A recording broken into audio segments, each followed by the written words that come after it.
Hello,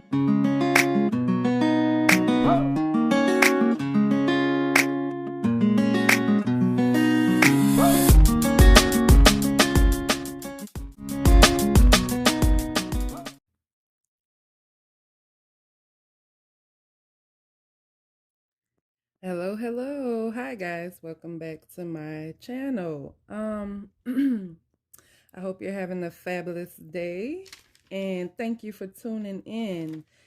Today I want to talk about a subject that I've been holding back for a while because I wanted to make sure that uh I wrote down everything, I remember everything so I don't miss anything so that I can explain this to you guys in the best way possible. So that you can understand it because you probably have went through it. And I won't even say probably. You have been through this in some sort of way. So the title to this is I Knew I Was Dying. Yeah. And I know you're probably like, girl, what are we getting into today with that title? I knew I was dying. Yes, I knew. It's like you know it, you can feel it. And for me, all the things that I'm about to explain, these are part of the reasons I knew that I had to make a change for me because I could feel that this was going to kill me. So let's get started. Okay. Of course, if you're here listening, you've dealt with some type of narcissistic abuse in your life, whether you knew it or not. Uh, the thing about narcissistic abuse is it does more to you than you think. It's a lot of sicknesses and diseases and things that come with being abused for however long you've been abused by a narcissist or multiple narcissists. For me, I just thought, okay, I'm just a very sickly person. Um, and I need to take care of myself. Uh, so I started eating healthier and exercising. But even through my eating healthy and exercising, um, I felt better in the sense of let me see, how can I say this? I felt better. You know how you start eating right and you're drinking all your water and you're exercising and you feel, I don't know, it's like a sense of calmness over your body. It's like your body appreciates it. You feel really, really good. Um, Even though I was doing that, I was still dealing with other things. So you question that. Okay, I'm eating healthy. I'm exercising. I'm taking really good care of myself. So why am I still having all of these problems? Like, why am I still feeling sick? Why am I still getting all of these things? Like, what is going on? So today I want to explain um some of the things that I went through. I tried to write down as many as I can remember, and I probably will remember some while I'm talking. But um let's get started. Okay. For me, I am a person who is, I would say, somewhat healthy. I really haven't been a person that's always at the doctor or always in the hospital, and I've been like that since I was younger. A lot of the things that I would get, like I have IBS. If you don't know what that is, that's irritable bowel syndrome.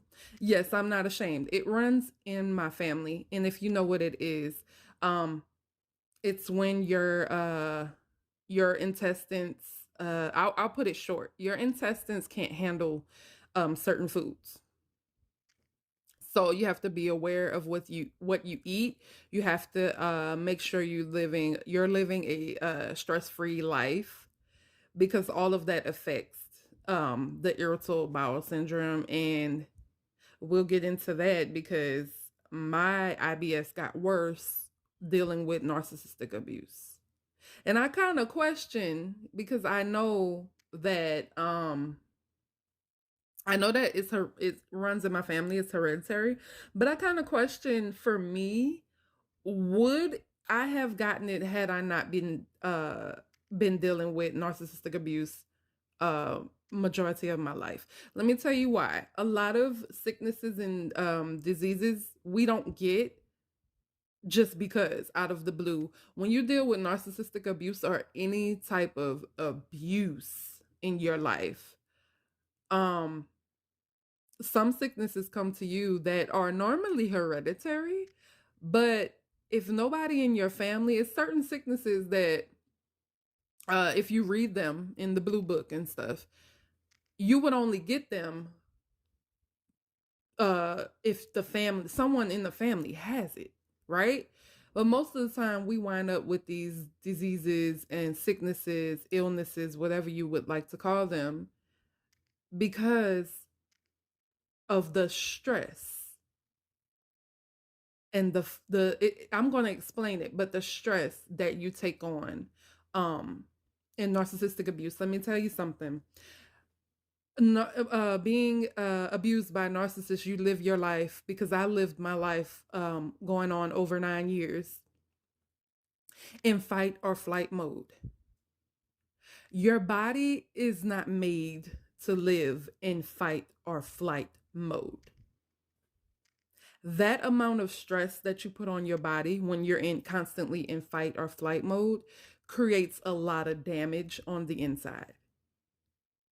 I'm talking about from the top of your head to the bottom of your feet, your brain, your heart, your stomach, your kidneys, everything. You living in fight or flight mode, it stresses your body to the core.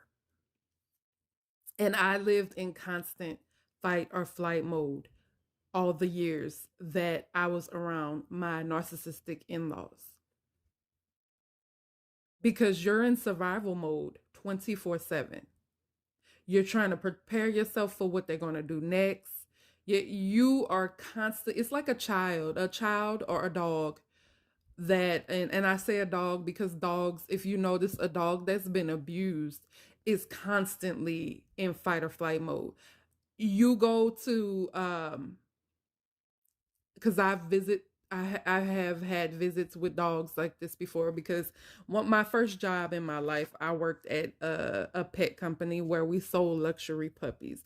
They call them luxury because those are the more expensive puppies. Those are like the Yorkies and stuff like that.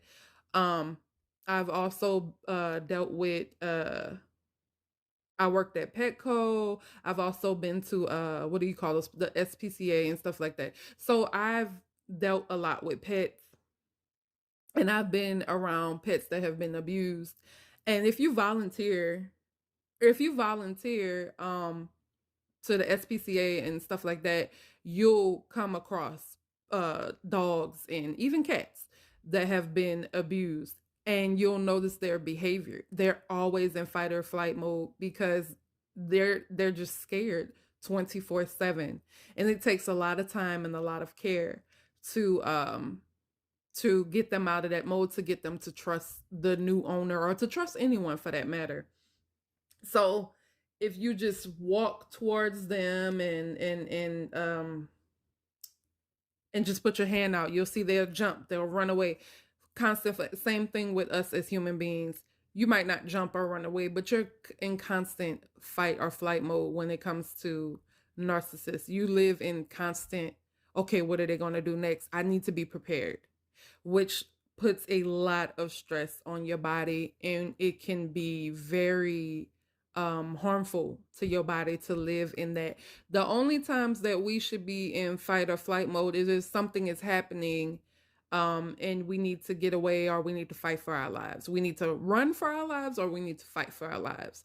So if you've ever had a moment in your life where something scared the crap out of you, or something was finna happen, and you made the choice to either fight or to run. You know exactly how your body feels on the inside. It sparks so much in your body.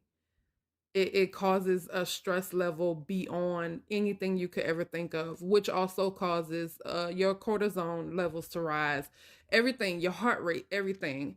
So if you're in fight or flight mode, say for instance, and I wouldn't want this to happen to anybody, so God forbid that this ever happens. But say for instance, there's a rattlesnake in your house. We'll just use that. And oh, or spiders, stuff like anything that you fear. Say for instance, there's one in your house. There's a big old spider in your house, and you don't know it. It's in the closet. You need to go in the closet to get your shoes. You open the door. The freaking spider is hanging from the ceiling and it's coming towards you. Your body goes into flight. You are now going into fight or flight mode, right? The intense feelings you get all over your body, your heart races, all of those things. That's what happens with your body. Your cortisone levels go up. It's a whole lot of things. I'm not a doctor.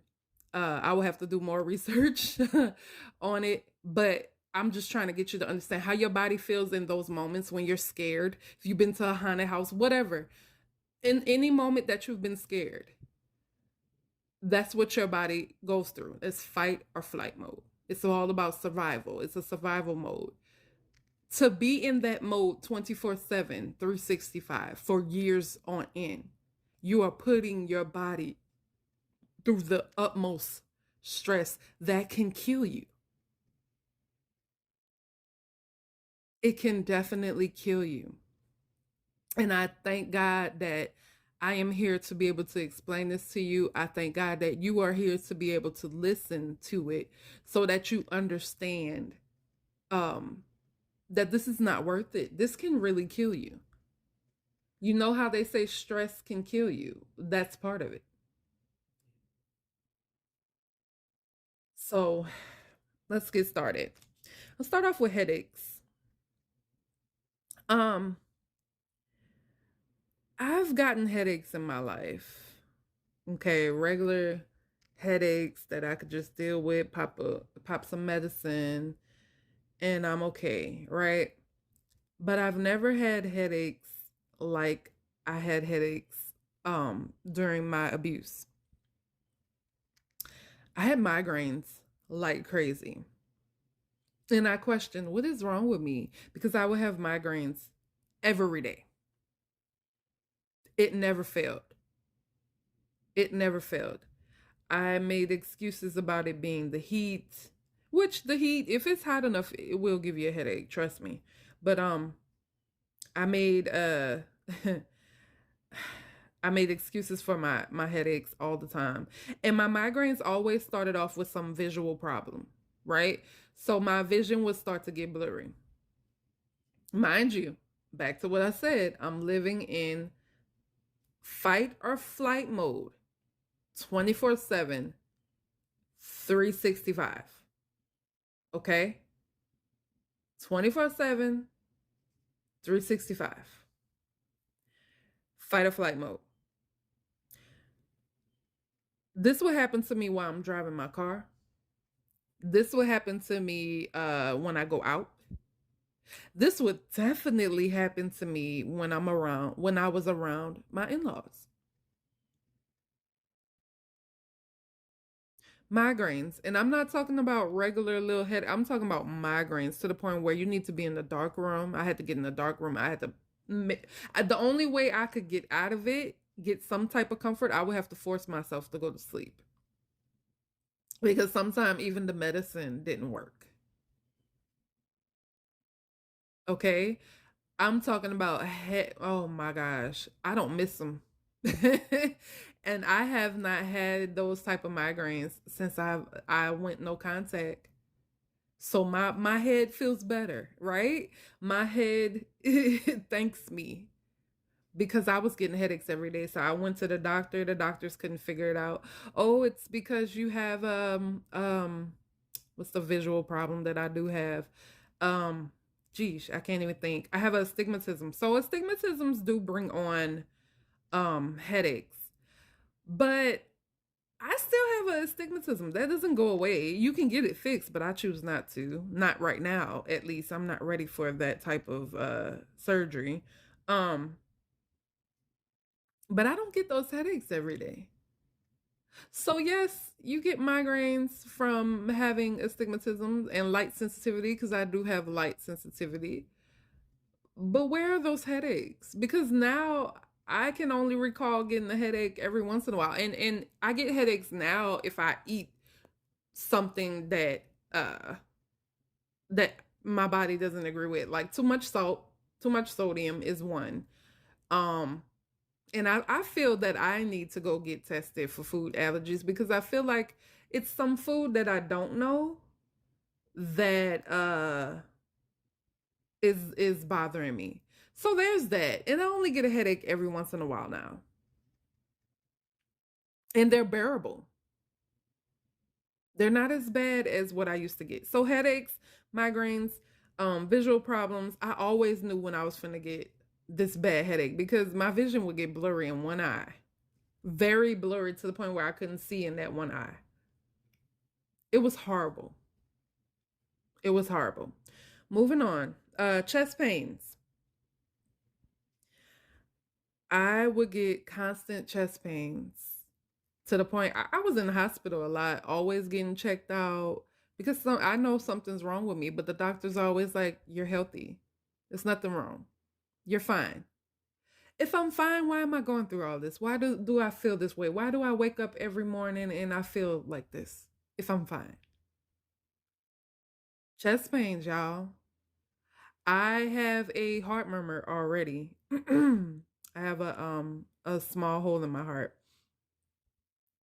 So I feel chest flutters every now and again. You know, I've been feeling that since I was a child, but it wouldn't happen often. But for some reason it was happening all the time during the time I was around my in-laws. So I got chest pains and I got and those chest flutters, those heart flutters will scare the crap out of you. They will scare the crap out of you because they scared me like boy, when they start, it's like my body's reaction would be to cough to get it to stop. Sleep paralysis. I don't know if you guys may have heard about that. If you haven't, do your research. Before I knew it was sleep paralysis, I just knew I had been dealing with this since I was younger. And it got worse around the time that I was around my in-laws. So, sleep paralysis. If you know what it is, if you're a person that has been through it, sleep paralysis is people call it night terrors and stuff like that. For me, it's not a night terror. For me, it's not a night terror because I haven't seen the stuff that other people. I know other people who have sleep paralysis, they say their eyes are open when this happens to them, so they see things. They see shadow people and monsters and stuff like that. For me, my eyes have always been closed. So thank God for that. I am sorry for the people who have sleep paralysis and your eyes are open. That is terrible. Basically, sleep paralysis is when it either happens before you go off to sleep or it happens while you're already asleep. Um, it can happen even in your dreams because I know in some of my dreams, I know, okay, I'm in sleep paralysis mode. It's like once you've been through it, a lot of times you can tell. You can tell. So sleep paralysis is basically when your body is at rest because everybody knows once you go to sleep, your body shuts down. Your muscles shut down to protect you. So, because while we're dreaming, you know, we move around a lot in our dreams. So you tend to do that in your sleep and you can hurt yourself. So when you sleep, sorry y'all, I'm ranting, got a lot on my mind and trying to teach and trying to Tell this. Okay, let me get myself together. Hold on. Okay, sleep paralysis. Sleep paralysis is when your body is still asleep, but your brain decides to wake up. Right? So when this happens to you, you feel paralyzed. You can't move. You can't talk. Um, you can't do anything. You can't make a sound. That is sleep paralysis. I dealt with sleep paralysis really bad and constantly, to the point where it just started happening all the time. And I was like, you know what? I got so used to it that the fact that I stopped taking, like, I would get sleepy during the day. I knew I'm not a nap person. I don't take naps. I never could, even when I was a child. The only time that I could actually take naps is when I was pregnant. Because it's something about pregnancy that will knock you out. I mean, I have fell asleep while I was talking when I was pregnant. So, uh, I knew that I couldn't take naps. Naps during the day meant sleep paralysis for me. Me getting sleepy during the day is my body's way of saying, you are stressed and you are bothering me. I'm about to knock you out. Basically, that's how I feel. My body was like, girl, I'm sick of this. You have me in fight or flight mode all day long. I need to go to sleep. I need to rest. So my body would force me into this. And here's the thing, I don't know about everybody else's sleep paralysis, but I know for me, it would happen to me as I'm dozing off. As I'm dozing off, I feel it and I try to fight it. As I'm dozing off, I feel my body locking up, going limp. I'm feeling that paralyzed feeling and I'm trying to hurry up. I tell myself, oh no, I gotta hurry up and jump out of this. But by the time I feel it, it's too late. My body is already paralyzed. Boom. It's like your body is going backwards because in a normal sleeping phase, you have different phases. So, uh, my body in sleep paralysis, it's like your body is going backwards. So it hurry up and it locks down the muscles and everything, shuts the body down, right? My body would do that, but I'm still awake. I'm still awake. I'm just dozing off. What are you doing? But my body was shut down like that. And guess what? I'm not asleep, but my eyes are closed. I look like I'm asleep, but I'm awake. And I'm saying, Jesus, Jesus, Jesus, Jesus, help me. Because even though you get used to it, it's still scary. Because I can tell you one thing. While I'm in my sleep paralysis, and other people say they see things, I sense things. Um, Even if someone's in the room, because I've had sleep paralysis happen to me and I've been in the bed with my husband and he's knocked out sleep. And I can sense him there, but I can also sense something else in the room, a presence in the room. And it's not a calming presence. So I know that it's not an angel. Okay. It's not an angel. If I've always learned that if it's a presence in a room, in a house or whatever, and it does not calm your spirit, it doesn't sit right with you, it makes the hairs on the back of your neck stand up, it makes you uncomfortable, that is not of God. That is not of God.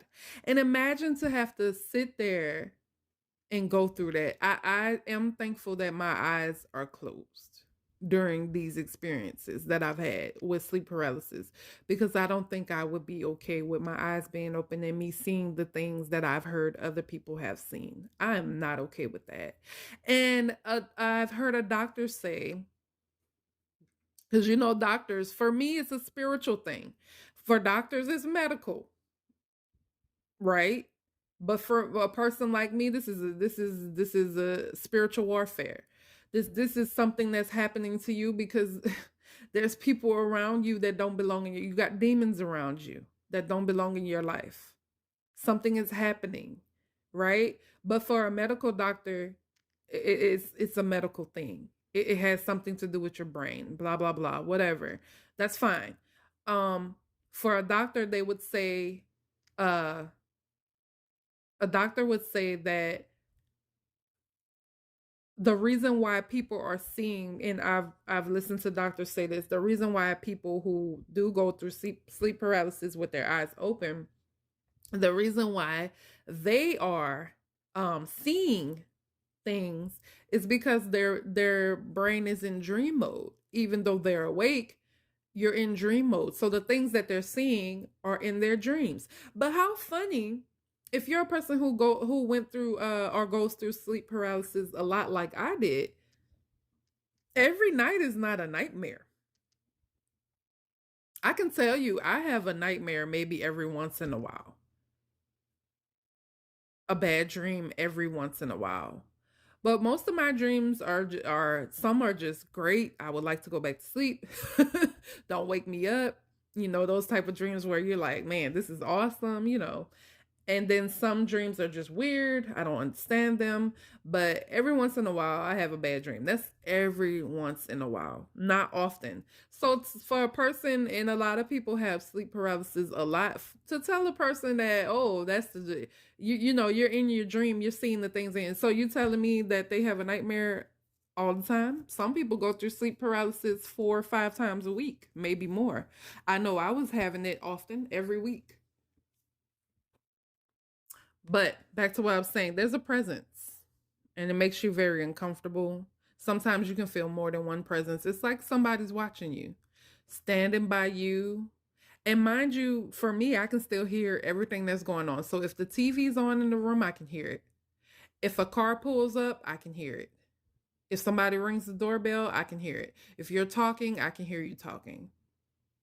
But even though I can hear all these things, I can still sense the presence that's in the room. A lot of people, oh, that's scary. Yes, it is. But once you've been through it multiple times, it's like, here we go again. I just sit here and it feels like it's 15 minutes long. Sleep paralysis lasts for maybe, I would say maybe 3 minutes tops, maybe for me. But it feels like a very long time. I have fought through it. There was one time that I went into sleep paralysis and me and my husband were watching the movie. I started to get sleepy, but I didn't think nothing of it because it's nighttime, right? It's not during the day. I was turned towards him. Um, this time I was able to make noise because I couldn't breathe. What happened was I started to doze off and I felt the sleep paralysis coming on. By the time I realized what it was too late and my head had fell down um kind of on the pillow and between the blanket and I couldn't breathe. I couldn't breathe. And I'm like, "Oh my gosh, I can't breathe." And I'm like, I can't move. I can't say anything to my husband. I forced myself to make noise out of my nose. I don't know. It had to been by the grace of God that I was able to like make that noise with my nose to get him to realize, oh crap, because I had already talked to him about my sleep paralysis. So he knew what was going on with me. But the hard part about it is when a person has sleep paralysis, you can't tell if they're asleep or not because they're just laying there normally. You don't know the signs to look for if somebody's in sleep paralysis. How do you know? But if they're asleep with their eyes open, then yeah, then you might need to, go ahead, rub their arm and slowly try to wake them up, get them out of it, wake their muscles up. But how do you know when the person's in sleep paralysis when they're laying there with their eyes closed, trying to make movements or anything? And then when you're in sleep paralysis, you feel like you moved. Because there's times I've been in sleep paralysis and I tried to kick my husband and I felt like I kicked him. But when I got out of sleep paralysis, my feet are in the same spot that they were when I went to sleep. So my head went down. I couldn't breathe. So I don't know. By the grace of God, I conjured up enough strength to make noises out of my nose, like like I can't breathe. And the first thing my husband did was shake me, babe, you okay? And I was like, oh, thank you, because I was in the sleep paralysis. So, yeah, y'all, it is that bad. Let me tell you about my worst sleep paralysis. I thought I was gonna die. This is part of when I started waking up, when I started to get that awakening and started to really realize what was going on and that I needed to get out of this. This is my last sleep paralysis. It's not my last, but this is the last one I remember around the time I decided there's got to be more for my life. I can't take this anymore. I'm killing myself. This is killing me. Um I remember it was daytime, and this is around the time my mom was there, but she was in the room with the kids. And was my husband, I think he was at work. It was daytime, and I was watching a movie in the living room, and I decided to um lay on the floor cuz I'm very exhausted. Lay on the floor and watch TV. Started getting very sleepy, didn't realize that, I'm about to go into sleep paralysis. This time, this sleep paralysis, I was like, oh my gosh, I'm gonna die. So I go into sleep paralysis, and all of a sudden, I'm up. I can hear my kids, I can hear my mom, I can hear everything. All of a sudden, I start feeling electrical shocks through my body. I've never felt that before, but I'm going to say that's exactly what it felt like. I'm laying on my side and I'm feeling electrical shocks, the worst pain that I've ever felt in sleep paralysis, because I've never felt pain in my sleep paralysis. But this right here, man, um, electric shock from the bottom of my feet to the top of my head. And I'm like, Lord, help me. Help me. I was hoping that the kids would run into the living room and just kick me. Do something, say mama or shake me or something, because normally when I try to ever go to sleep and they're up, my kids always wake me up. See, they don't respect mommy sleep time. You know how kids are if you have kids. They don't respect their parents, well, mommy, because they respect their dad's sleep time. They don't respect mommy's sleep time at all. So I was waiting for them to do that. I'm sitting here literally feeling like I'm dying. Like it's like somebody is electrocuting me. The electric pulses are running through my head. And I just wish somebody would help me. That is sleep paralysis for me, guys. I know other people have different experiences. If you've ever experienced it, you might want to look it up and read up on it. Let me tell you something. I have not experienced sleep paralysis since I've been away from my narcissistic in-laws. And to think I thought I would be living with this for the rest of my life. I accepted it. I even told my husband I accept it. It's nothing I can do. It's not, I feel like, I feel like it's gonna kill me, even though they say they will tell you that paralysis will not kill you. Okay? They will tell you that it won't kill you. Sleep paralysis. They haven't had any cases where somebody died from having sleep paralysis. None that they know of. But that time with the electric shocks that I was feeling, and it was in my head, it was everywhere. I thought I was gonna die.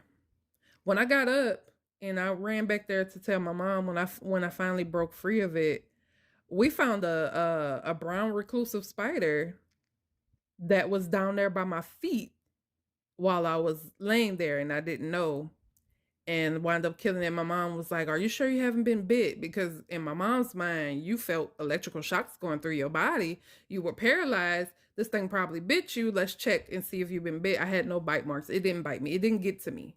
Thank God for that. God kept that away from me. But it makes sense because spider bites cause a lot of problems. So my mom was like, "I think you've been bit. Let's check." But it hadn't bit me. This is just part of my sleep paralysis. And I'm like, you know what?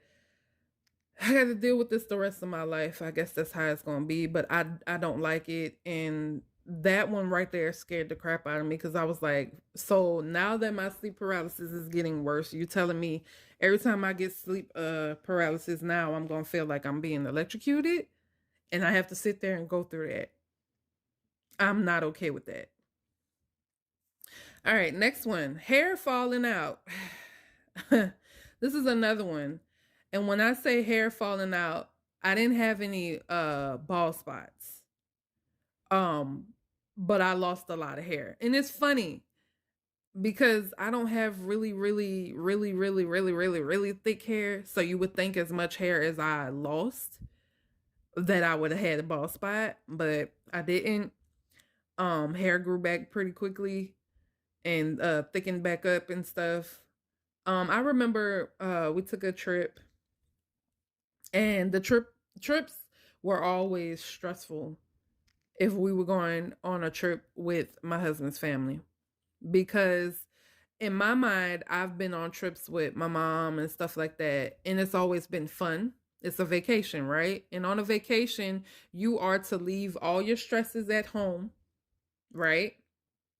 Leave everything at home, the stress of your job, the stress of life, the stress of family, anything that's going on in your life.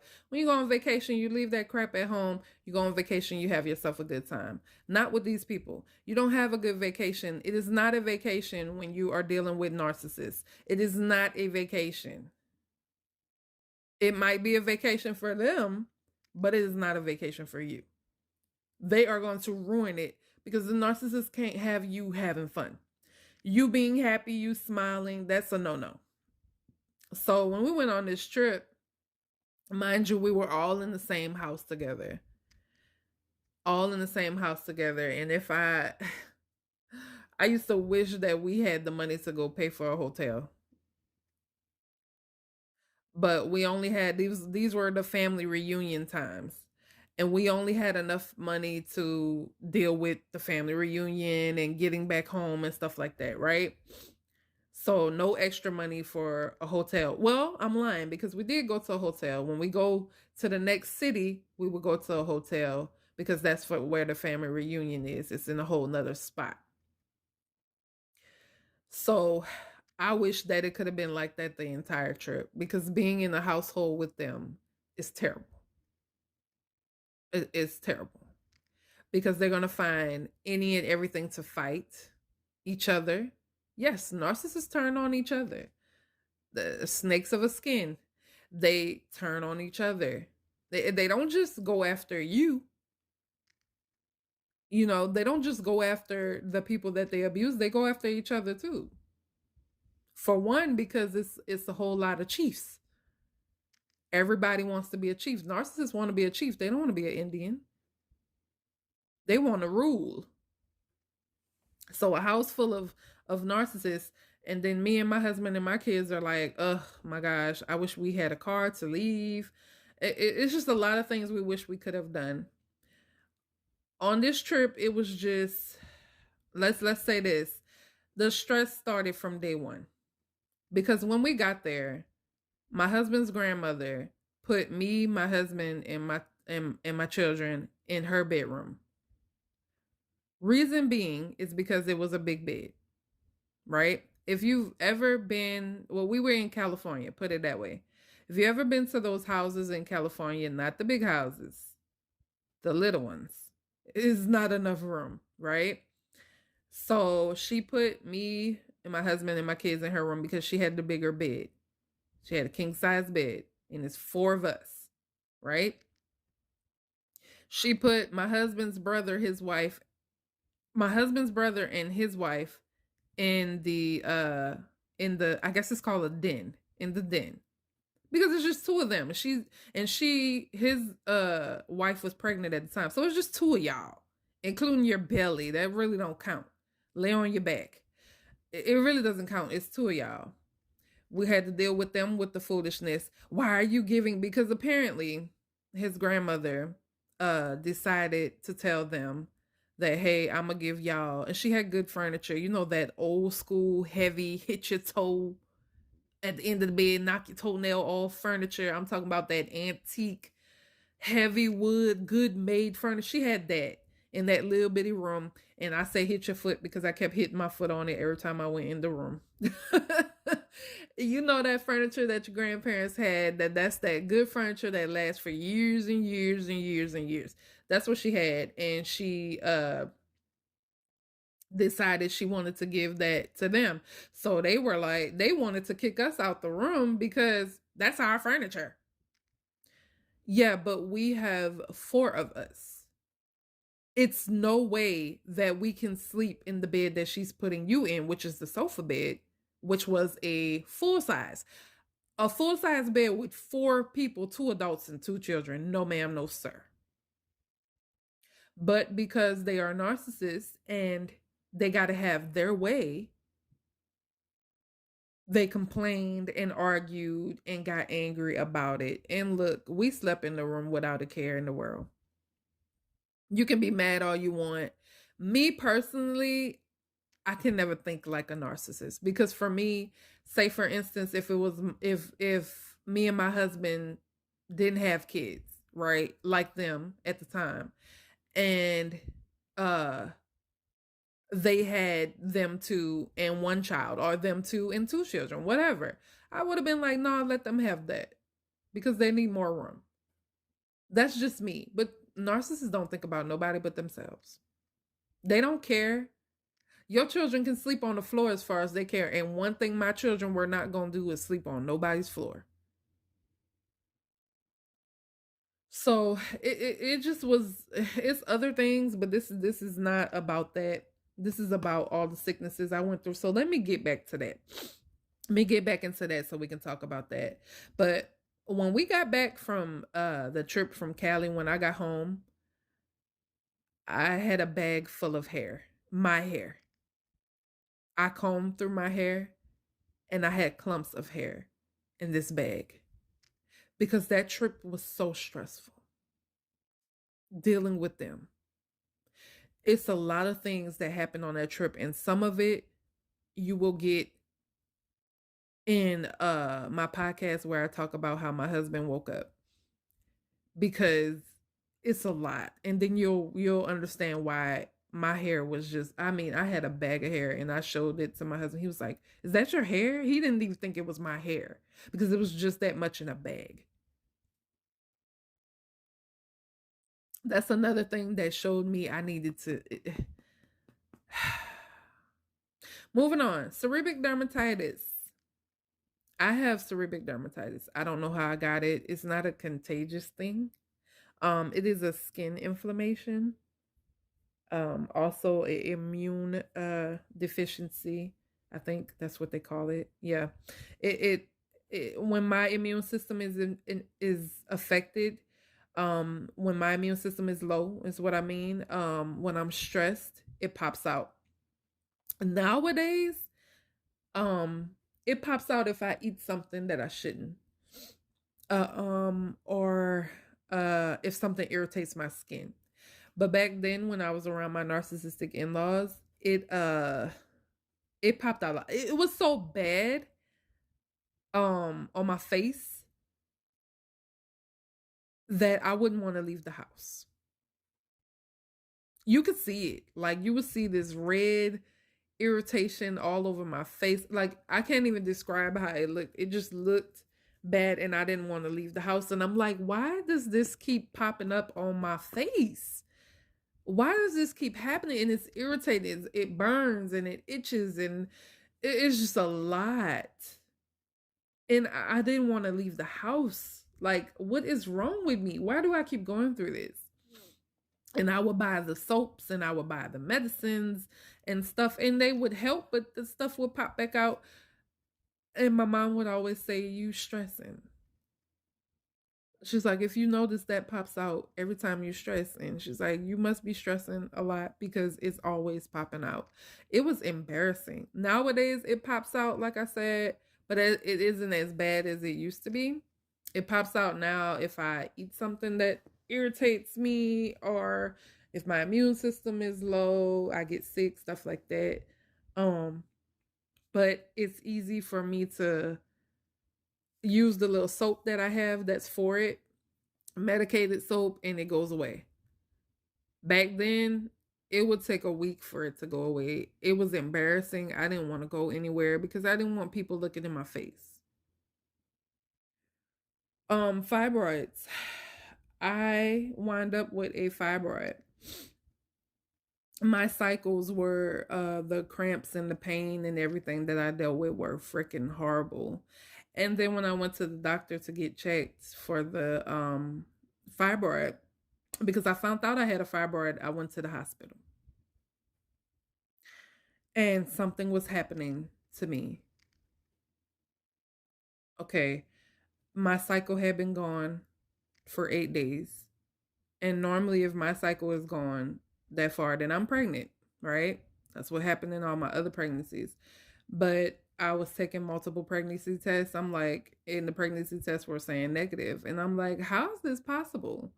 Maybe I need a blood test. You know, how is this possible that I have no period, but I'm constantly going days without, and my cycle was on point at that time. So I knew when it was coming. I was prepared. But the pain and stuff I would feel during my cycle and everything was it was too much. It was very painful. And this is before I found out I even had a fibroid. So when I did go to the hospital, I went to the hospital because I thought I was having a miscarriage. Never had one before, but things were happening. Okay, and that's all I'm going to say on that. Things were happening all day long, constantly. And I was like, okay, something isn't right. So I went to the hospital. And the hospital said, well, ma'am, you have a fibroid that we see. It's not a big one, it's little. And I'm like, how can it be little and it's causing me so much pain? I mean, pain. You have a fibroid and you have a cyst on one of your ovaries, which the cyst went away. The fibroid didn't. A lot of times, a lot of women have fibroids. It's not an uncommon thing, but they don't know where fibroids come from. But I can tell you something that I've learned. When a woman is being abused in any way for a long period of time, fibroids are one of the things that happen. You don't believe me? Go look it up. Fibroids, they've found, have become this thing where they've realized that it could be due to stress. It could be due to abuse. It could be due to fight or flight mode. I still have that fibroid to this day. Um, it doesn't bother me as much as it used to. Matter of fact, I haven't been dealing with that pain. I notice if I do the right things, I keep my water intake up and stuff like that, then I'm good. Does it still give me pain? Yes. I mean horrible. To a point where I was like, just knock me out. I don't want to deal with it no more. But fibroids is one of the things because the doctors can't figure out why do women get fibroids? Why? They can't figure it out. So when I researched about fibroids, we're just gonna go with that because it's a lot of things that come when you're being constantly tortured every day. Like I said, your body's in fight or flight mode, so it's a lot of things that happen to your body that you don't realize. Because it took for a minute, it took me to wake up one day and say, you know what? I've been feeling good. I haven't had all these problems. You know, it took for me to get away to understand. Insomnia. I had insomnia really bad. I mean, I would go days without sleep. Um, the most days I've ever went without sleep is 4 days. Let me tell you something about them 4 days. Once you get to that fourth day, you start to see things. your brain starts tripping out, and I don't mean to laugh. I'm like, this is serious. By that fourth day, I started to see things. I was like, I gotta take something to force me to go to sleep.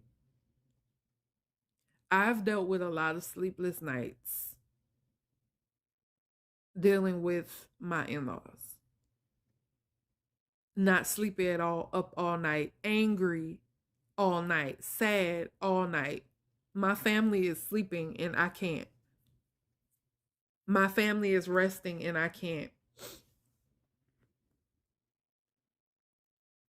It had got that bad for me that I couldn't even sleep. I was going 4 days without sleep. It was terrible. My blood pressure all over the place. And I got to the point where I could feel it. I knew when my blood pressure was high.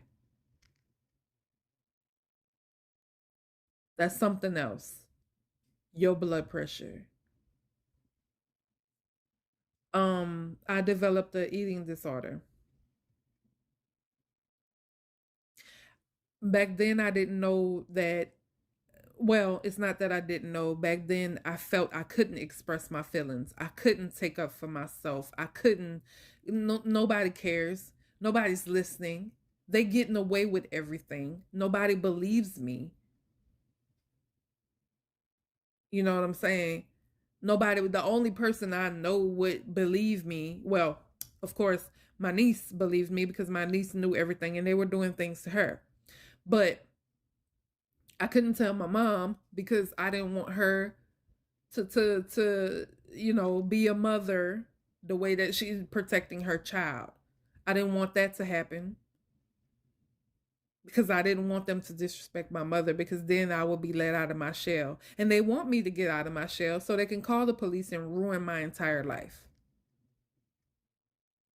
Yeah, that's how I felt. That's why I didn't tell my mom about everything that these people were doing to me until I was 28 years old.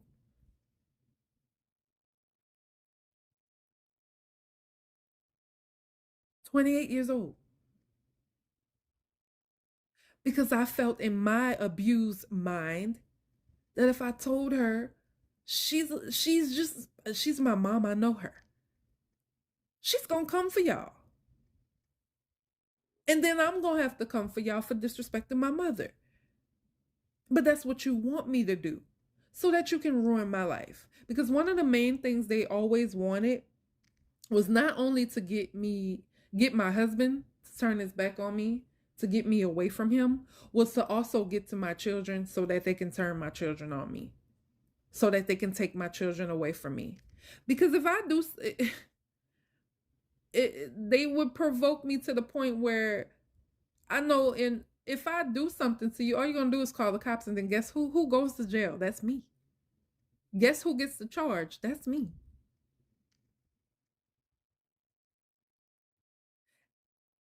Guess who will be around my children while I'm in said jail? That's them. Trying to poison and put all that negativity and stuff into my children. Like I said before, I've seen them turn people's children on them. They're good at that. So a lot of times when people question why you didn't do this, and if I was you, I would have did this. I was in survival mode. I was trying to survive because I knew exactly what they wanted out of me. They wanted me to go crazy and stuff. So instead of me dealing with that, I developed an eating disorder. I started to eat my feelings. If I'm angry, I would eat. If I'm sad, I would eat. If they broke my heart, I would eat. Eat, eat, eat, eat, eat. Nobody knew about it. Hell, I didn't even know it was an eating disorder until I was 28 years old and started to go to therapy, and I realized, dang, I have an eating disorder. You never realize it while you're going through it. But I had to realize it because I was hiding my food that I was eating. We would go out to eat and I should be full and satisfied, right? No. Here comes the feelings, those intense feelings that I was feeling, that anger, that hurt, that pain. I got to eat something to stop this. I would wait till everybody's asleep. I would hide things. I remember my husband did find something one time, but he said I just let it go over my head. Like, oh, okay. I bought a big bag of Reese's because chocolate, right? Bought a big bag of Reese's for me. I didn't even share it with my children because it was for me. I needed that sugar high. I needed that I needed it. It was like a drug for me. And I would hide it. But my husband found it one day because he came home too fast for me to hide all the evidence. Usually I would throw the stuff away and take the stuff that I threw away and put it in a whole nother bag and tie that up and put it to the bottom of the trash. But this day he came home too fast, so I hurry up and I hid all of the paper and stuff underneath the bed. No, not underneath, between the mattress.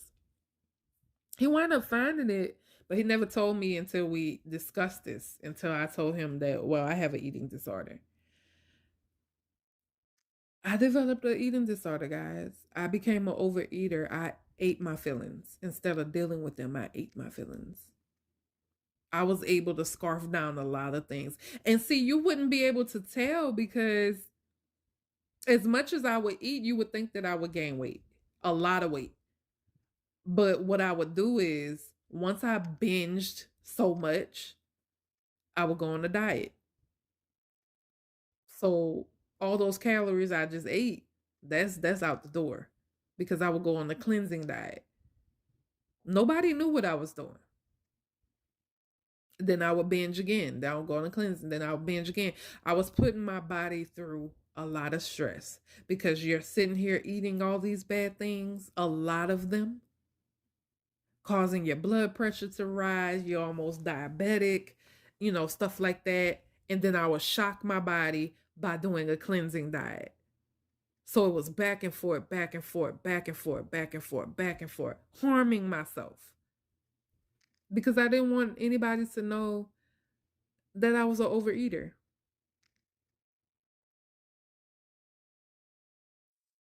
So that's one thing, eating disorder.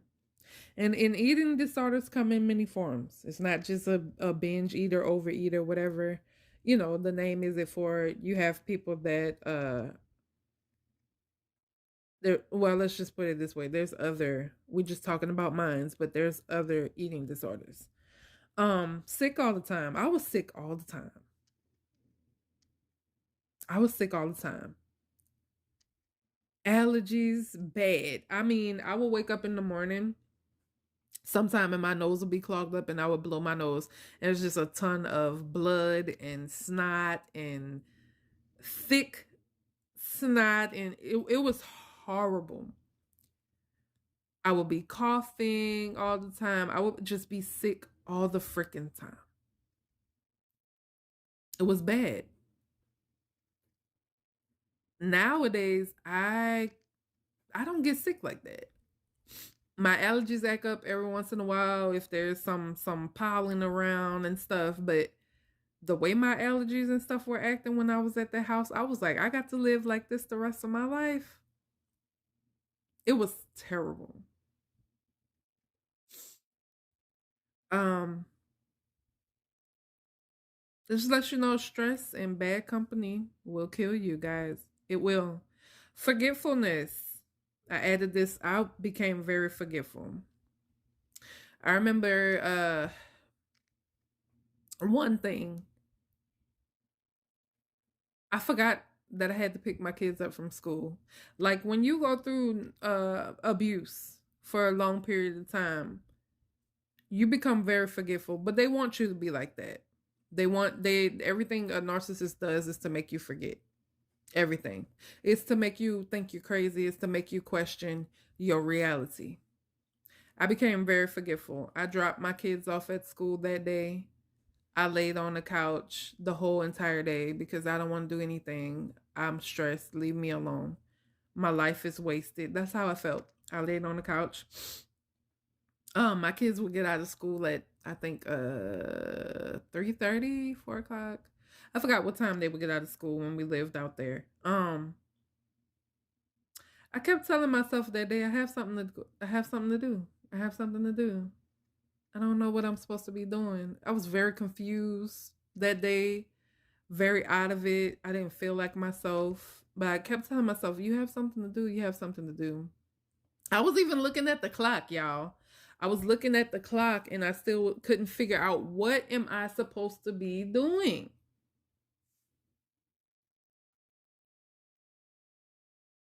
I went to the bathroom, I went to the kitchen, I walking around like a zombie, just tired and stressed and stuff. And I don't remember what it was, but I happened to jump up and say, "Oh my gosh, my kids." Yeah, you become very forgetful about oh, excuse me, about a lot of things, about a lot of things. Things that you normally wouldn't forget. It's funny how the brain works. Like I said, fight or flight mode, always questioning your reality with the narcissist. That screws your brain up really bad. That type of abuse screws your brain up. Why do you think so many people who have dealt with narcissistic abuse, some of them have harmed themselves, some of them are in the crazy hospital, the insane asylum? This stuff affects your brain, your mental health. Um, I developed PTSD and I didn't even realize that I had PTSD. You know what I'm saying? I thought I had just developed it after I got in my car accident, but I had PTSD the entire time and I didn't know it. One of the things that I had that I didn't notice was stomach pains. Let me tell you, not just regular stomach pains. Um, if I got a phone call on my phone and one of their numbers popped up, I would look at my phone and I would get a stomach pain. Never quite understood why, but I just knew every time you call my phone or if I see y'all, just if my eyes connect and see y'all, I will get this pain in my stomach. And I always question why. When I went to therapy, what my therapist told me was that stomach pain that you feel is PTSD. It's your body's way of saying you're in danger. So you know how people say they feel butterflies? Well, for me, this was a big, angry, nasty butterfly. These butterflies were terrible. And I told her, I said, I will only get these stomach pains when it's them, when it's my narcissistic in laws. If I would hear their voice, I would get a stomach pain. If I would see them, I would get this pain in my stomach. It was PTSD. And I never knew. I just always questioned, like, what is it? What is wrong with me? Why does this keep happening? So come to find out it was PTSD. So if you're having stomach pains, you guys, um, it's just like say for instance, something scares you. And you know that pain you feel in your stomach. Or you get on a roller coaster and they go to that drop and you're like, "Oh my gosh," but you know it's too late. You're already on the roller coaster. They're not going to pull it back. You have to go through it. That type of stomach pain is what I felt. It was my body's response telling me to get the heck away from them.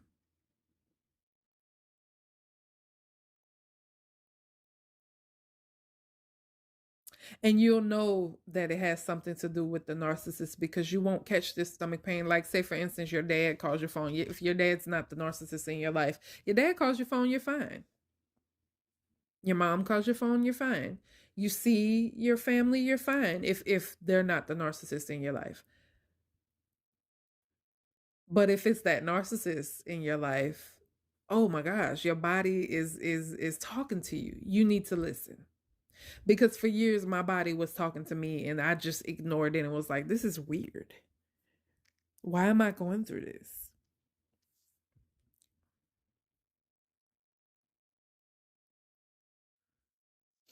Um, Difficult to make decisions. Yeah, once you go through narcissistic abuse for a very long time, you'll find it very difficult to make decisions. Because, like I said, you live in fight or flight mode all day. You don't trust yourself anymore. So it's hard for you to make decisions about your life, about anything. Even just where should I go for the day? It's very hard to make decisions um after dealing with narcissistic abuse. Short attention span. People who have dealt with narcissistic abuse, your attention span is very short. Mine's is. I have tried for years to correct it. My attention my attention pan. Oh Lord, we don't want an attention pan. My attention span is very short, and I notice it a lot. I notice it a lot. I try to make sure that I'm not offending the people I love because I notice that I do it to the people I love sometimes. They could be in the middle of talking and I just go into another mode and they might think that I'm ignoring them. I'm not ignoring you. My attention span is short. I'm trying to build it back up. It's all part of the abuse. It's all part of the abuse. Um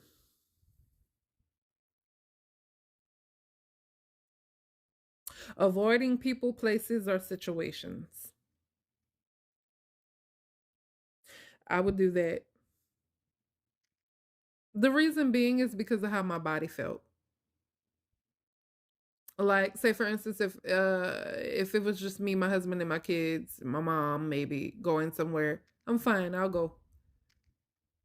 But if I'm going somewhere and I know that the narcissist will be there, I'm going to avoid it because I do not like how my body feels when I'm around these people. I do not like the feelings, the stomach pains, the headaches, and stuff that I get when I'm around these people. It's like they sucking the life out of me. The life force is being sucked out of me. I do not like the goosebumps that I get. I do not like the cringiness I feel. I do not like how my body responds to these people. So I don't want to go around them. Sometimes I would force myself to do it because, oh, it's my husband's birthday and blah, blah. You know,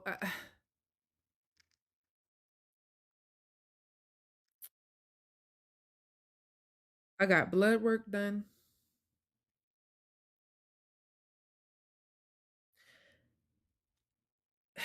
The doctor just said, we don't see all these things that you claim. Of course you don't. Of course you don't. Everything that I was going through was very damaging to my health. And doctors don't try to help, especially with sleep paralysis. They mainly will tell you get over it.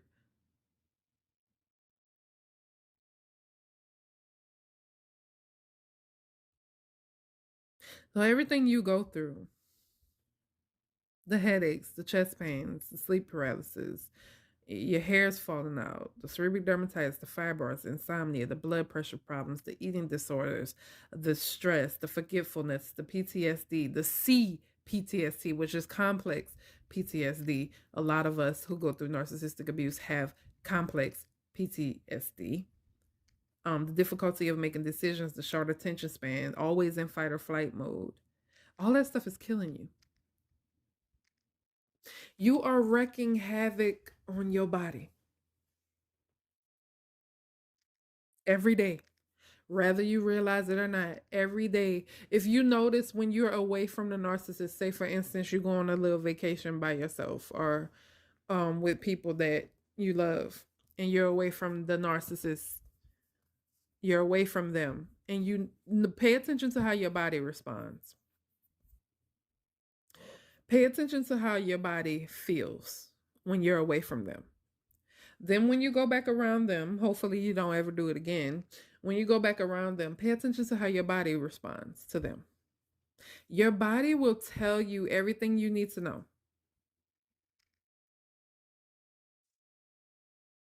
Your body will tell you everything you need to know. If we start to listen to our body and really be in tune with our body, your body is set up in a way where it can sense bad spirits on people. That stomach pain that I get in my stomach, I get it around certain people and I know, okay, you are not, nope, it's like a warning sign.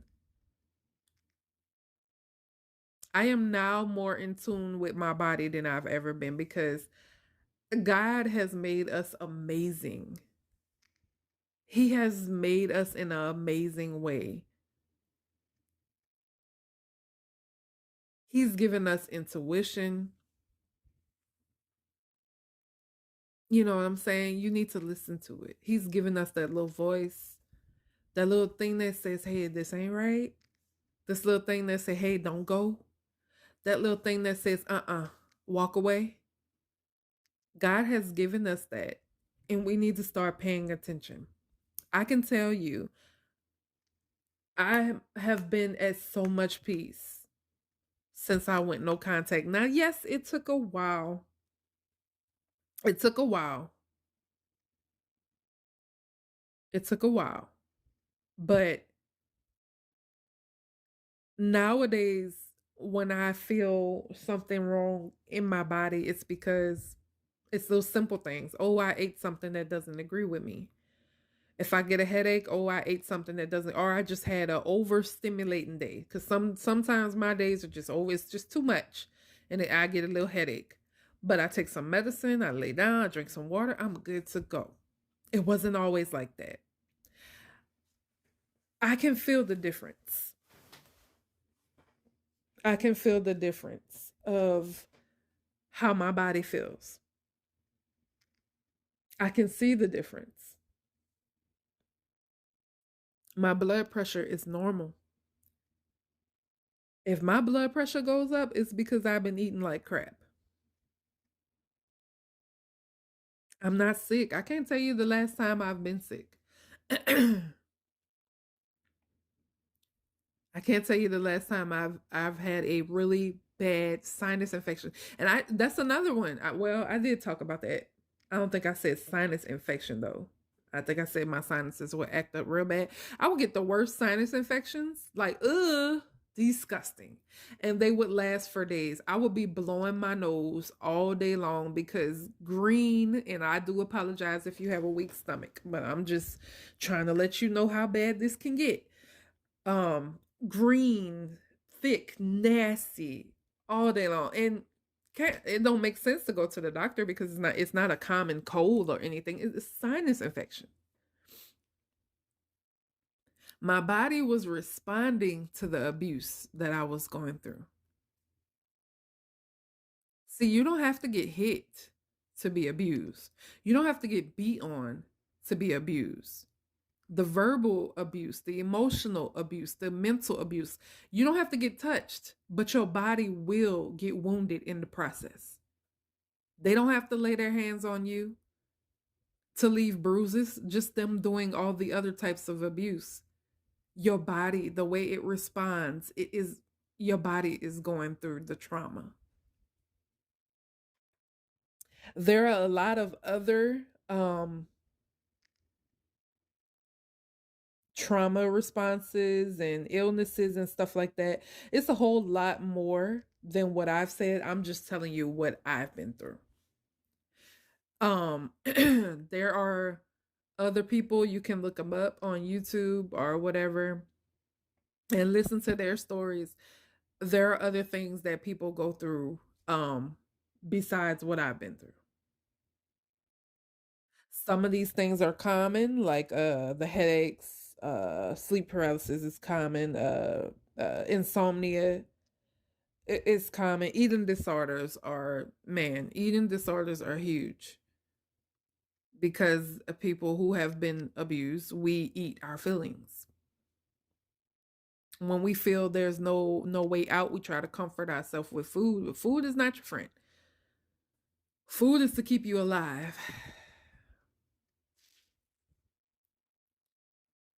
Trust me, I've had to work on myself for a very long time. And the only way that I've been able to kind of work on my eating disorder is because I'm away from those type of people. Bad company corrupts good character. You have to get, if you want to do better for you, if you want to feel better, if you want to take back control of your body, if you want to take back control of your health, you have to. You have to. I'm not saying you have a choice. I'm not saying, oh, you can do it if you want to. I'm saying you have to. Get away from the people who are sucking the life out of you. They don't have to kill you with their hands. They don't have to kill you with weapons. They can kill you just by abusing you verbally, emotion, just putting you through that abuse. It does harm to your body. You cannot be in fight or flight mode 24/7, 365. You are damaging your body. You are damaging your brain. You are damaging your kidneys. You are damaging your heart. You are damaging your lungs. You are damaging your nerves. You're damaging every part of you. And then you're wondering why when you go to the doctor's like, hey, you got high blood pressure. Hey, your kidneys are taking a spin for the worse. Hey, you got heart disease. This is part of the abuse, guys. If you don't listen to nothing else I say, understand that narcissistic abuse will kill you if you don't get away from it. You got to understand the mission. You got to understand the assignment. The assignment is to take you out. You can't have good people in the world. This world doesn't want good people. Their assignment is to take you out of here. What does the devil do? He comes to kill, steal, destroy. You're part of that assignment. You got to understand who you are. Who are you? You have to question yourself that. Who am I? I know who I am. I am a child of God. I'm a child of God. And people don't like that. You are a child of God. You are a chosen one. You have to accept that. That's who you are. They see the light in you. They know that you are something special. Because if you weren't something special, then why are they fighting you so hard to destroy you? Come on, think about this. They tell you you're worthless, you ain't nothing. They try to make you feel like you're dirt. They try to destroy who you are. They don't like your personality. Oh, so they try to make you feel like you're doing something wrong for being who you are. You're not doing anything wrong. You're a beautiful person with a beautiful soul.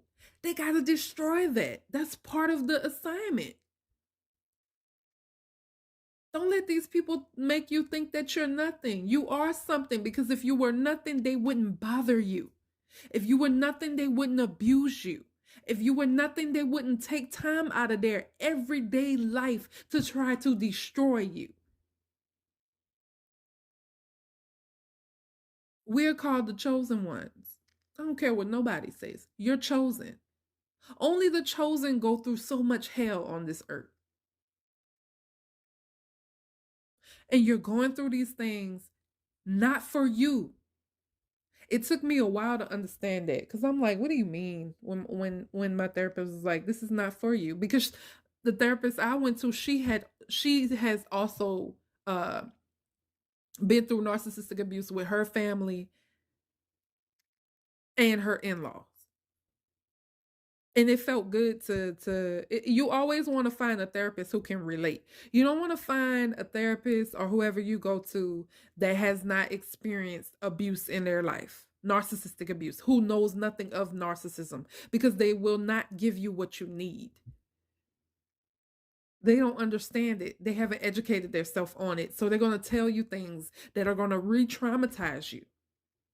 They're going to tell you things that are going to keep you stuck in the cycle of dealing with narcissism because they don't know what it is. And you know what? Half the time, most of these therapists, psychologists, and stuff, they are narcissists themselves. Yes, narcissists get into careers that claim they are supposed to help people, but they're actually there to destroy you.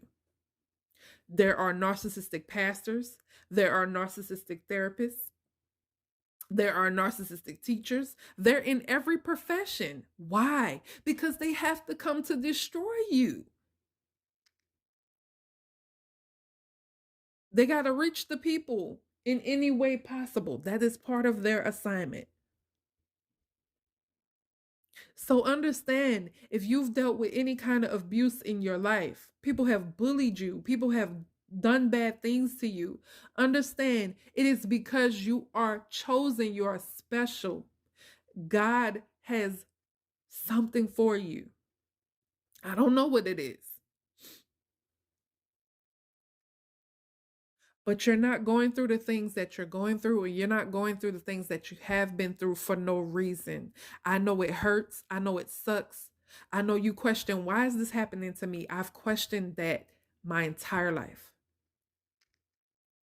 Why are people so nasty to me? Why are people my own family members, nasty to me?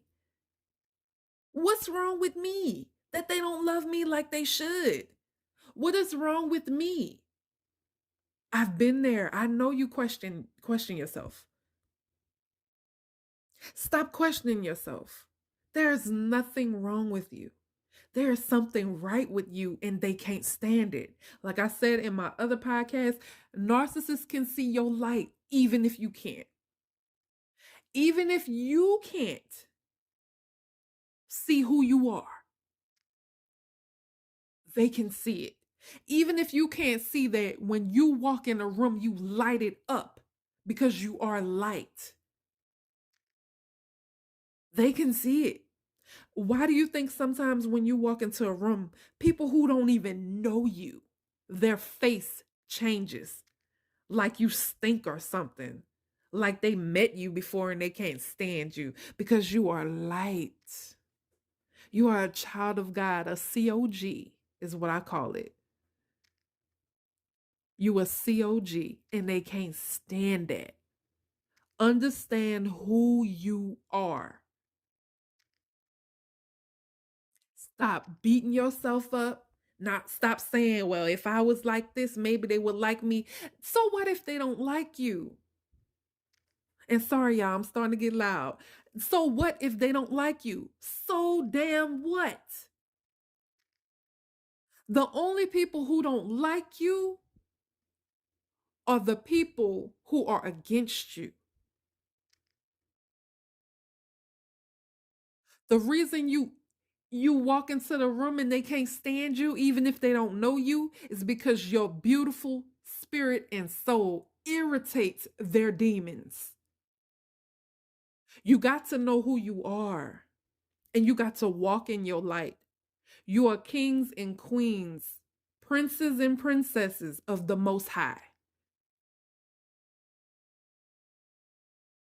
Fix your crown and keep pushing.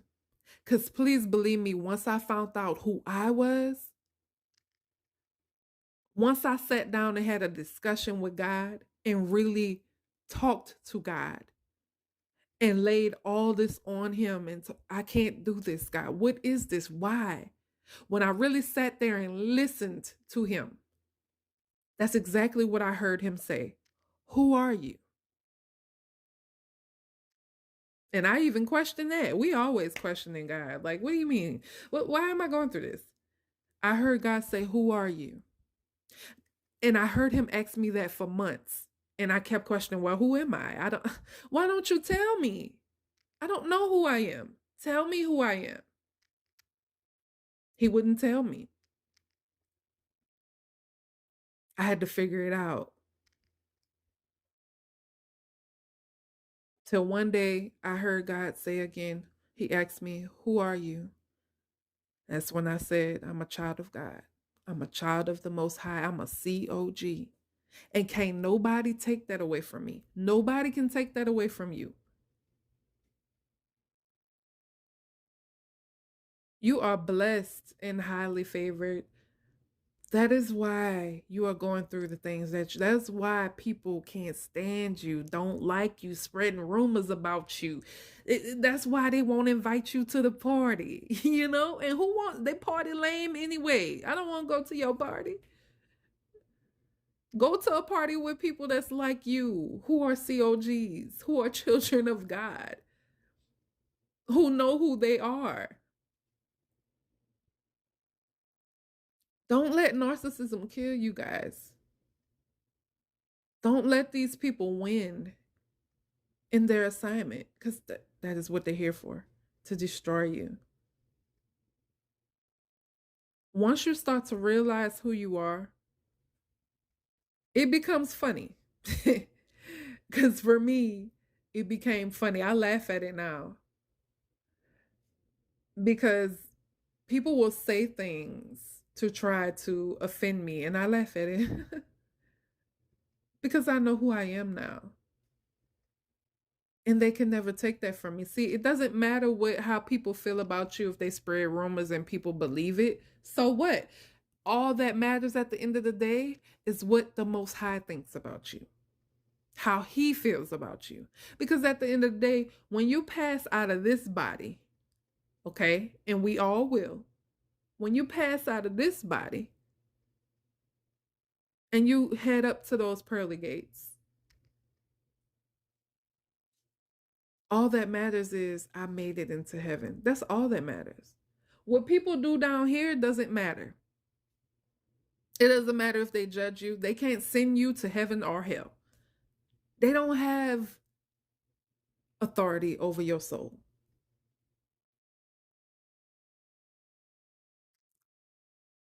I know a lot of times we want life to be perfect and a fairy tale, but it doesn't always happen like that. Yes, you will have good days and you will have bad days. But question yourself this: if you were to have a good day, good days for the rest of your life, no bad days, are you truly a child of God? If you had no struggles to teach you, because these are all lessons, if you had all good days and you never went through anything, are you truly a child of God? Do you know who you belong to? Do you know? Because Jesus came down here, he had good days and he had bad days. It wasn't all peaches and cream for him. And he's Jesus. He sits next to the Father at the throne. So if it wasn't like that for him, what makes you think it would be like that for you when we live in a world where there's good and there's evil? There's bad and there's good. Why would it be that way? It's time for you to take your power back. And the way that you take your power back is by realizing who you are and who you belong to. You belong to the Most High. You have the authority. He's given you that. You can walk away. You can live a happy, narc-free life. I'm not saying that it's going to be all happy days. You're still going to go through trials and tribulations. But how about you go through trials and tribulations without a narcissist being there to make it worse? How about that? How about it?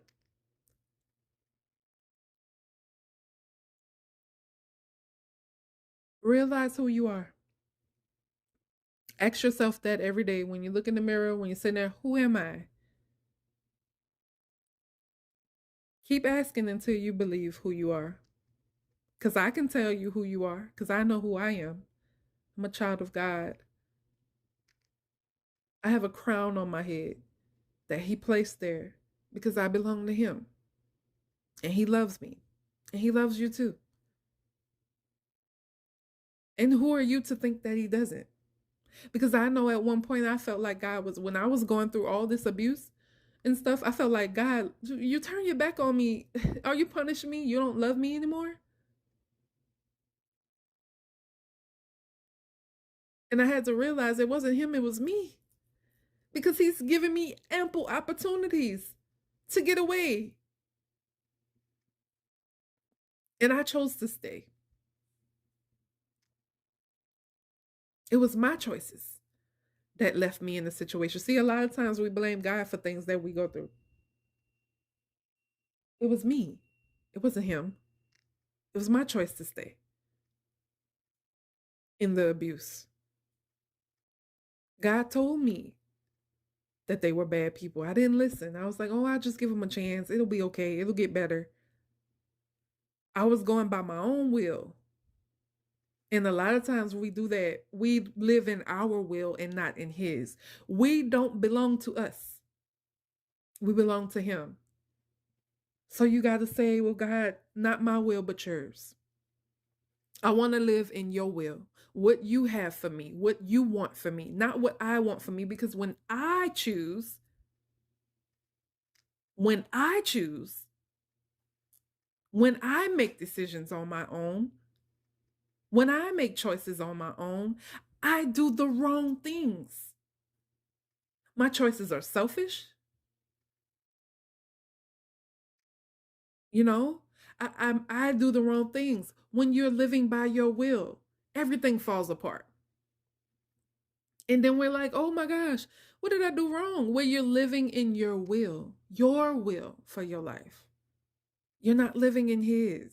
That's why things are falling apart all the time. That's why you're confused. That's why you can't figure things out, because we as human beings of the flesh, us of the flesh, we live by our will, what we want to do. We never sit back and think, okay, let me go sit down and listen to what God wants me to do. You'll notice when we live in our will, we suffer. We suffer. I'm not saying that you won't suffer when you're living in God's will, but the difference is you're going to suffer for a little bit living in His will, because everything that He does, everything that He has for you, it's going to be for you regardless. So you're going to go through a little trials and little tribulations, but brighter days are right around the corner. If you notice, when we living by our will, we never see the brighter days because we're doing what we want to do.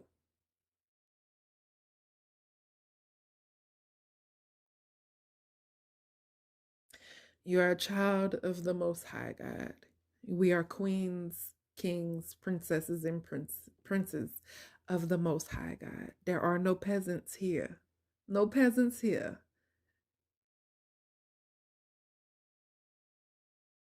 And you are loved by the Most High God. You just have to believe that. And stop driving. Let Him take over the wheel. You get in the passenger. It's okay to get in the passenger seat. Even if it's your car, get in the passenger seat and let God take the wheel.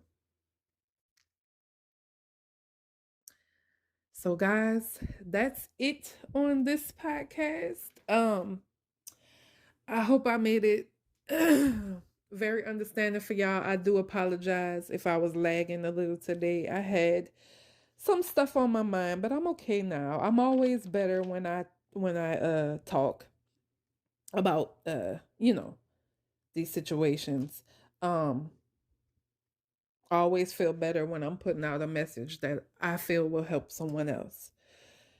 So thank you for tuning in to my podcast. I hope you have a wonderful rest of your day or night whenever you're listening to this. Yeah. Who are you?